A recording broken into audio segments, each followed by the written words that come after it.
Okay, good morning. Welcome to day 5 of 75 hard. I am getting ready for my leg day. For whatever reason, when I woke up this morning, I still kind of have it. It's been a few hours. I have like a little bit of like a vision lag, like lightheadedness when I like move my head around. Super odd feeling, and I know I'm not dehydrated.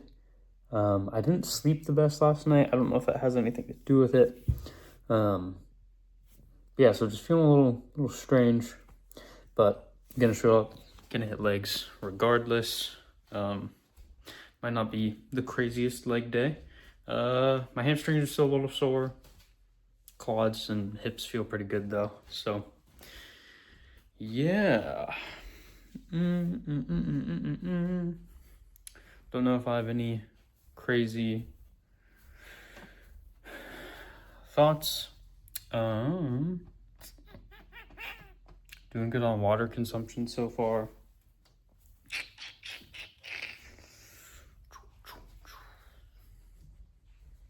Yeah, 5 days in. It's kind of crazy. The time has been feeling like it's moving very quick. Like being on day 5 already. It doesn't feel like it should be moving this quick, which is a good thing and a scary thing. Because school is coming up in like a week or two. And scary and crazy to think that, that could be pretty much any day now. Feels like it could be any day now. Yeah, I'm just really excited to see and feel the changes that I know are going to follow this challenge.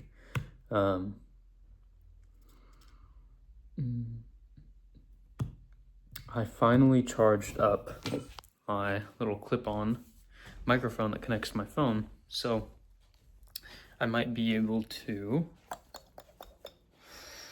use that today in the gym. It depends on how busy it is. It is a Sunday, so it shouldn't be busy at all, really. I tried to do it my last leg day, and I was wearing my headphones, and sometimes my headphones, they have a little built-in mic. It's nothing crazy, but it picks up audio on like phone calls. And so I was hoping it would do that when I recorded my last leg day, and it didn't. And so I had to cut like 10 minutes of footage or something ridiculous like that. Because it didn't pick up. I was just so quiet, and for whatever reason, now that I am recording in the gyms, I realize how loud gyms play their music for like no reason. Like everybody wears their own headphones for the most part. You have the random guy that doesn't wear headphones or who forgot his headphones. But even then, it's like he's not listening to the gym music. He probably doesn't want to. And so the fact that they blast it so loud is pretty obnoxious. And I mean, most of my videos get blocked to a degree, which is fine because it's like it can limit your earnings, but I don't make any money off of YouTube, so I'm not too worried about it now. But yeah, it's crazy how loud gyms play the music, and when you wear noise canceling headphones to the gym every day, you don't really think about it until you're recording and then watching those clips back. But yeah, weight is still on track. Been dropping weight, been feeling lean, I feel like I'm looking leaner. And some of that is just like when you start to cut after your first, week or two, your glycogen stores start to deplete and you drop a lot of excess water weight. And so even if you haven't lost a super significant amount of fat, you just look less puffy, and areas that hold a lot of water or puff tend to look a lot leaner, even if they're not really that, even if they haven't gotten significantly leaner. So that's been kind of cool to see. It makes me feel better with my pumps. I just feel better about my physique all around. I've been taking progress pictures most days. That's part of the original 75 hard challenge, to take a progress picture every day. I'm not too worried about it. I do want to look at the before and after, but since I've already taken kind of an original, I'll be able to compare, you know, the first day to the last day, and that's all I'm really worried about. How does that sound? But I try to take them when it crosses my mind, just so that I, you know, can look at like the 2-week differences, and just have benchmarks, which is something that, you know, you should probably do if you're into the gym and in any sort of phase, bulking or cutting. It's really, really useful to be able to compare and contrast. And you know, if you're looking at pictures with a month in between, you're like, dang, I really don't see any difference. That's a really good sign to increase the food or decrease the food, right? Or add in more cardio or remove cardio, depending on, again, what kind of phase you're in. Having multiple metrics to gauge whether or not you're making progress, right? Like you have your strength and how you perform in the gym, you have your body weight, you have just the overall look of your physique. All of those things are really, really important in gauging if you're making progress or not, and what kind of progress that might be. Because yeah, sometimes the scale, you know, doesn't tell the full story. If you're like me, I've been lifting for a while, like a few years, but I really am not like big or jacked. I consider myself strong for my size, but I know that if I'm in a cutting phase, again, I'm 5'7" for reference, at like 150 pounds, it's semi-likely that I can probably put on a bit of muscle mass in a cut phase, as long as I'm hitting my lifts really hard and getting adequate protein in. If you're providing the muscle a stimulus and giving it the building blocks that it needs, especially if you are new to the gym, or again, I just haven't made a lot of progress, the smaller you are, the more likely it is that you can maintain or continue to put on a little bit of muscle, even in a cutting phase. So you have to be aware of that kind of thing. Like, it may make the scale drop slower, because if you're putting on a slight amount of muscle mass while losing body fat, sometimes the scale can kind of stagnate, or go down more slowly than maybe it would if you were only losing fat and not building muscle. So, and then of course there's the implications of like water weight and how that changes with the kinds of meals that you're eating.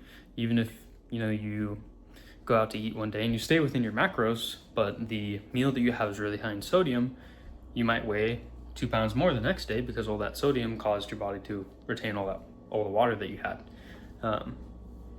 So again, multiple metrics to judge progress by, and multiple metrics you should be aware of, multiple metrics I'm trying to be aware of.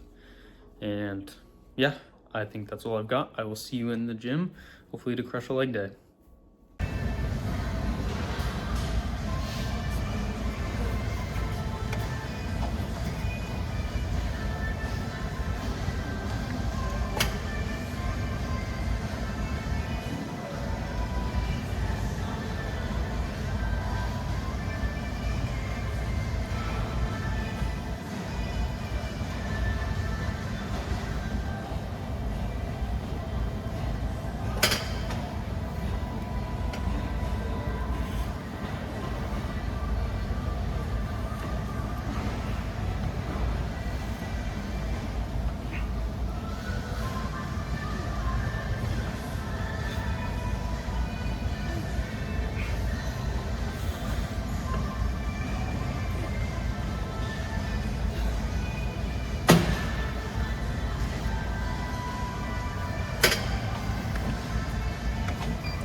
Oh shit.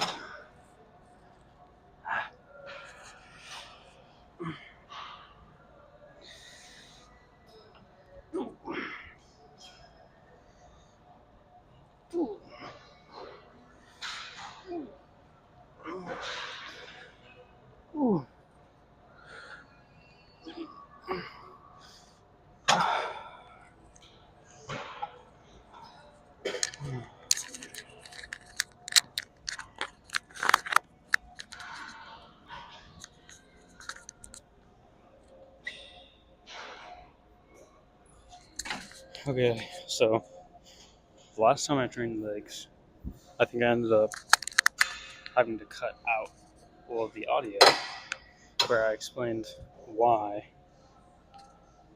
I always do RDLs for my hamstrings. Long story short, I've had 2 knee surgeries on my right knee, so I'm missing a good chunk of the meniscus there.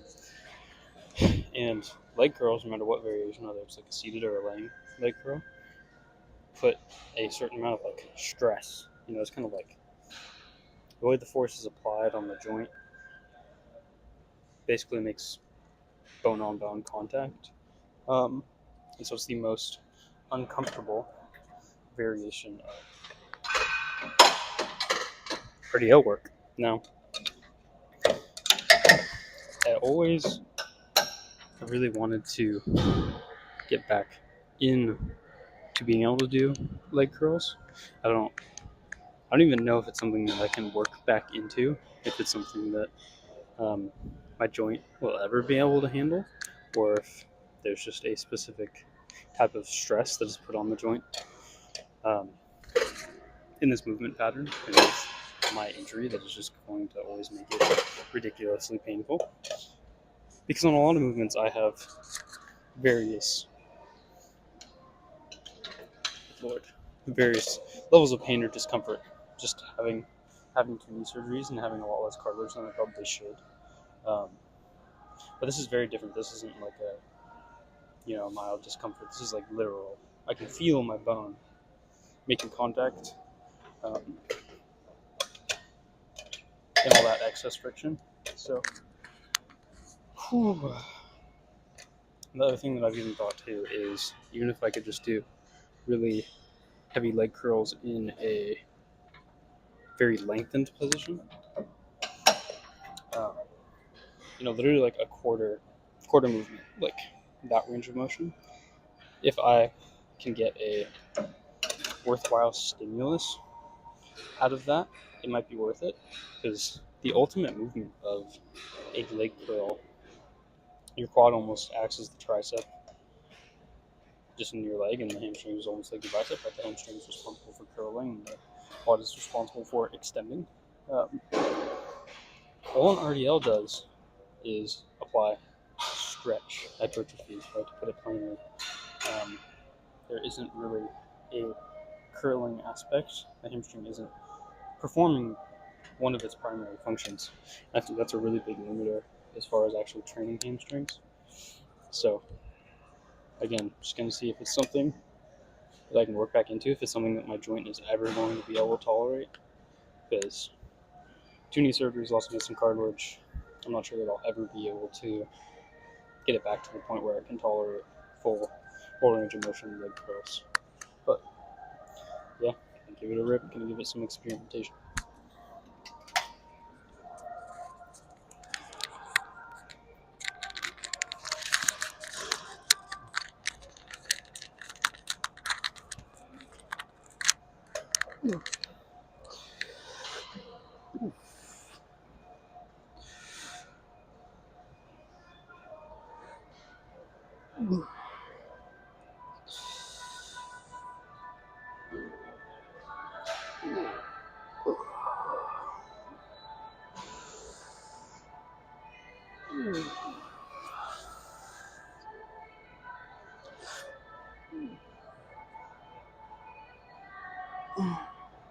Okay, not terrible.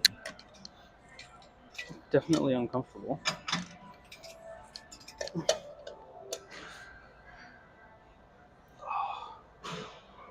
Yeah, and it's almost like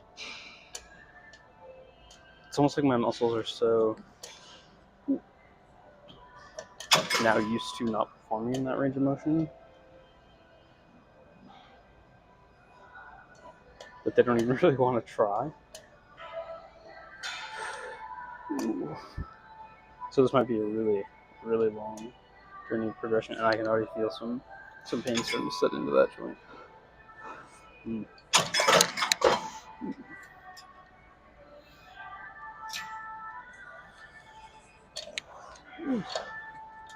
Let's see how heavy we can get in a quarter rep position.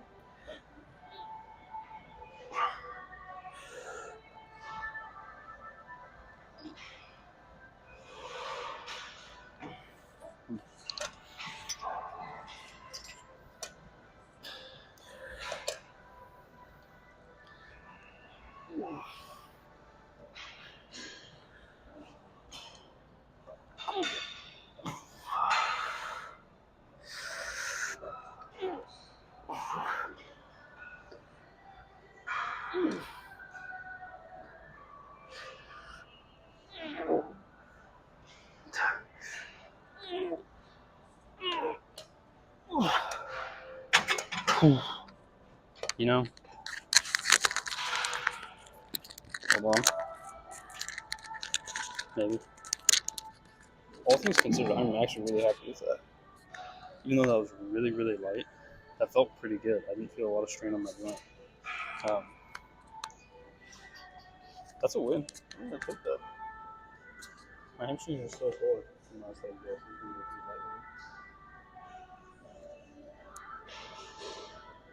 So I don't have much more left. My quads are already pretty cooked too. Probably just gonna do some adductions, abductions, and call it. I'm not even gonna record those. I'm just gonna hop on the treadmill, do my cardio afterwards, and call it there. I'm really happy with how this went though.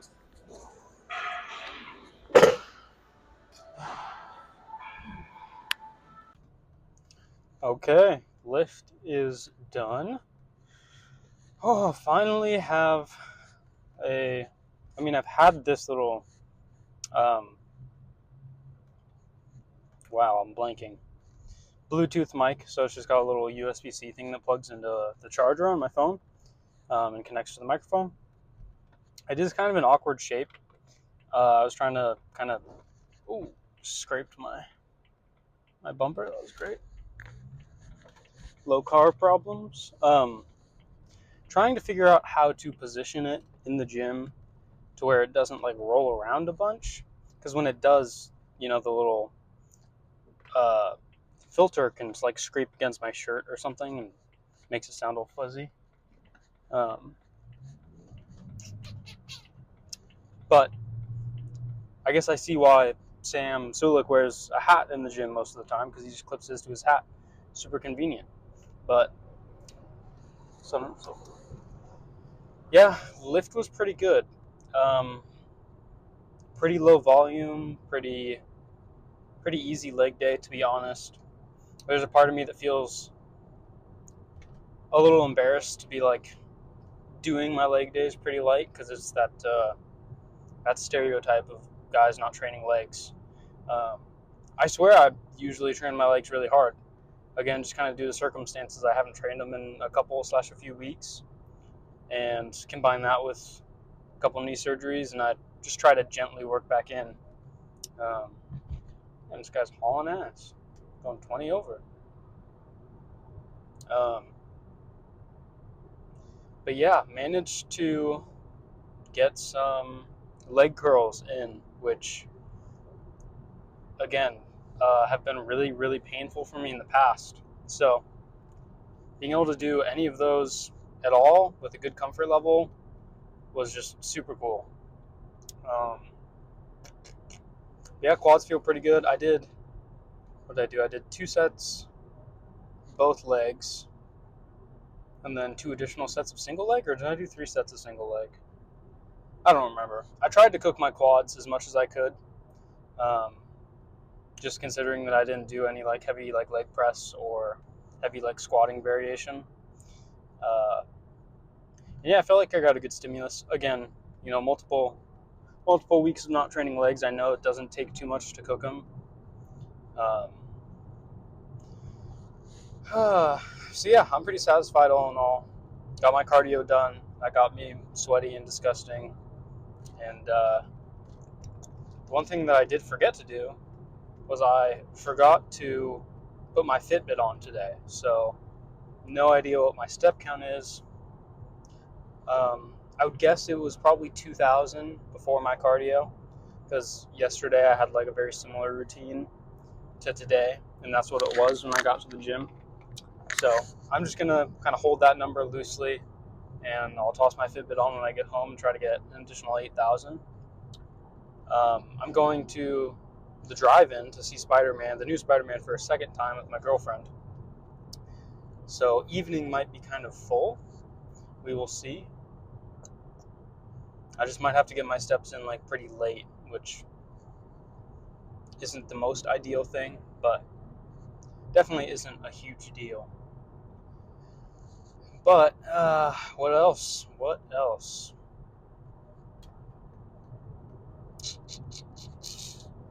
I don't know. I feel like I'm in a good rhythm with the challenge and everything. Everything feels really good.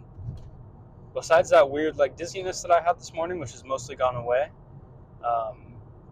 I've been feeling really, really good physically. Again, I feel on track. I feel confident. I feel like I'm noticing changes, and yeah, just want to stay on that. And again, the hard part is just doing it for 75 days straight, no breaks. So yeah. I really need to get a phone holder. But the one thing that I have really been thinking about recently, and it's kind of bothering me, maybe not bothering me, but I want to put more time and effort into these videos, and I messed up the lighting. And I don't know, I just want to make them more fun. I want to make them more entertaining. Initially it was just kind of like, and it still is, I shouldn't say initially, it is still about documentation, right? It's really being posted for myself and to hold myself accountable. But I do have aspirations with content creation, and I want to put these videos in a format that people actually find fun to watch.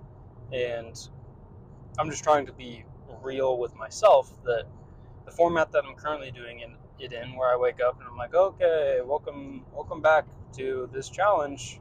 And yeah, I drink water today. It's just not very entertaining, and that's okay. It doesn't have to be 100% perfect right off the rip, right? And let this be an encouragement to anyone else that's out there that is interested in content creation. Like, it is better to just hit record and to start than to not, right? So now I'm on a bit of a roll, right, where I've been recording and posting videos, and I'm just so much more comfortable with it now, right? Like, I've eliminated a lot of the fear and the discomfort and the fear of being judged for it, right? And now that that's all gone out of my system, I feel even more encouraged to, again, figure out how to make it more encouraging to the masses, to people that are like in this niche. Because I think that's the ultimate goal, is I want to reach as many people as I can. I want to encourage and uplift a lot of people. I truly do just want to help change people's lives for the better. And there's a reality to not really being able to do that if I put out videos that are really boring and nobody wants to watch. I can give all the advice and all the encouragement and all of the life lessons that I want, but if the video is super boring and doesn't keep people engaged, it's not going to matter, right? So there has to be a balance.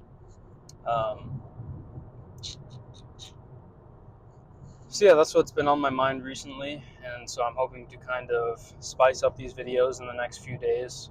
I've been watching a lot of Will Tennyson and taking inspiration from kind of how he does his videos. The difficult part with that is, he does like, 4 or 5 videos a month, if even. I don't even know if he does that many in a month. And he has a videographer and an editor and all that stuff. Like, his videos are as good as they are because of the investment in the production. So I can't expect myself to replicate that on a daily basis, but I really like his entertainment style, and so I feel like I can probably take something from YouTubers that do things in that style, fitness YouTubers specifically.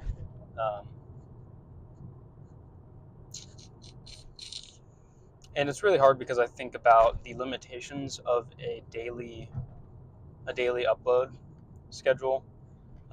There's a reason that someone like Will Tennyson only does so many uploads in a month,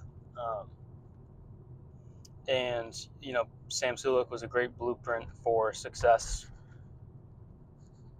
when it comes to someone that does upload daily. But people get bored of it, people get tired of it, and if you go and look at his channel now, his view fall off has been very, very large. And that's okay. Obviously, that's not his number one priority. His number one priority isn't to get 1 million views every single video. But again, it's a reality, right? It's something that I have to be aware of. It's like, if I keep the format of daily videos, even if I can climb to a level where I'm getting a very large and substantial amount of views,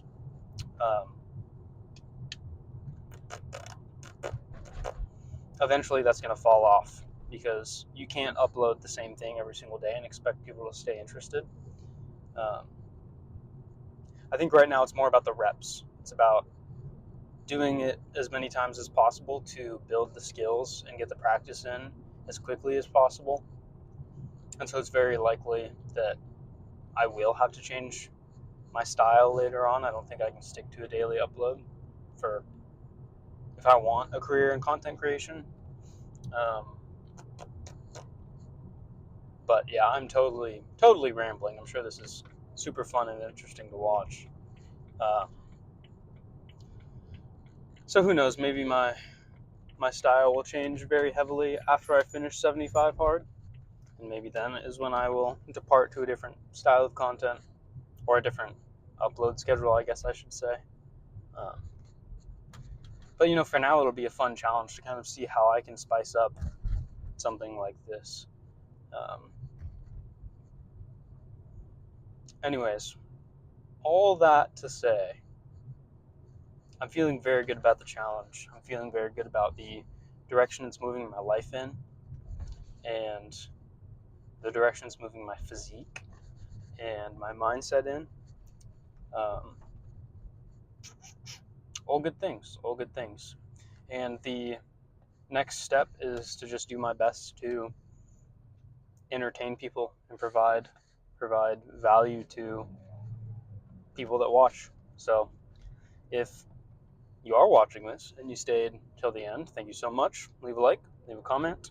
I will see you tomorrow for day 6, I believe. Day 6 of 75? Probably. I don't know. I can't keep track. See ya.